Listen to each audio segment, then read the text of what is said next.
2016ರಲ್ಲಿ ಮಾಡದೇ ಇರೋ ಕೆಲಸ 2026ರಲ್ಲಿ ಮಾಡಿರೋದು. ಕಿಂಗ್ ರೂಲ್ ಮಾಡ್ತಾ ಇದೆ ಪ್ರಿನ್ಸ್ ಸಾಮ್ರಾಜ್ಯನ. ಅಹಮದಾಬಾದಲ್ಲಿ ಆರ್ಭಟಿಸಿದ RCB ಟೈಟಲ್ ಕ್ಲಾಶ್ ಅಲ್ಲಿ ಟೈಟನ್ಸ್ ನ ಟೇಮ್ ಮಾಡಿ ಟೈಟಲ್ ನ ಡಿಫೆಂಡ್ ಮಾಡಿದ ಅಟ್ಯಾಕಿಂಗ್ RCB. IPL ನ ಕಿರೀಟ ಶಿಖರಕ್ಕೇರಿರೋ ನಮ್ಮ ಶೂರರು. ಆಡಲ್ಲ ಆಳ್ತೀವಿ ಅನ್ನೋ ರಾಯಲ್ ಚಾಂಪಿಯನ್ಸ್ ಬೆಂಗಳೂರು. IPL ಇತಿಹಾಸದಲ್ಲಿ ಮೊಟ್ಟ ಮೊದಲ 2 ಸೀಸನ್ ಅಲ್ಲಿ 2 ಟೈಟಲ್ ಗೆದ್ದ ಏಕೈಕ ನಾಯಕ ರಜತ್ ಪಡಿದಾರ್.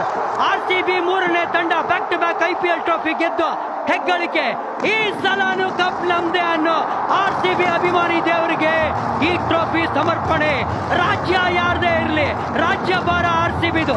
ಮಳೆಗಲಿ ವಿಜಯದ ಕಡೆಗೆ, ಶುರುವಾಗಲಿ ರಜತ ಮಹೋತ್ಸವ. ಮೊದಲನೇ ಟ್ರೋಫಿ ಪ್ರತಿಷ್ಠೆಗೆ, 2ನೇ ಟ್ರೋಫಿ ಪರಂಪರೆಗೆ.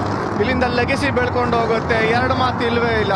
ಮುಂದೆ ಬರುವಂತ ಪ್ಲೇಯರ್ಸ್ ಕೂಡ ಇನ್ಸ್ಪೈರ್ ಆಗೇ ಆಗ್ತಾರೆ. No doubt one of the best seasons 2026.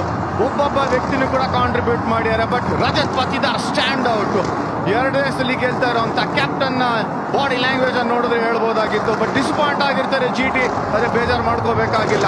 ಸಖತ್ತಾಗಿ ಆಡಿದ್ದಾರೆ ಟೂರ್ನಮೆಂಟ್ ಥ್ರೂ ಔಟ್. ಕನ್ಸಿಸ್ಟೆಂಟ್ ಆಗಿ ಇದ್ದಿದ್ದ ಟೀಮ್ ಯಾವುದು ಅಂದ್ರೆ ಅದು GT. ಆದ್ರೆ ಚಾಂಪಿಯನ್ಸ್ ಒಬ್ಬರೇ ಸಿಗೋದು. ಯಾರು ಕಂಟೆಂಡರ್ಸ್ ಅಂತ ಕೇಳೋದಿಲ್ಲ, ಯಾರು ಆಡಿದ್ರು ಅಂತ ಕೇಳೋದಿಲ್ಲ, ಯಾರು ಗೆದ್ರು ಅಂತ ಕೇಳ್ತಾರೆ. 2026ರ ಸುವರ್ಣಾಕ್ಷರದಲ್ಲಿ ಬರಿಬೇಕಾಗಿರುವಂತ ಚರಿತ್ರೆ, ಅದು ಗೆದ್ದಿರೋಂಥ ಚರಿತ್ರೆ RCBಗೆ.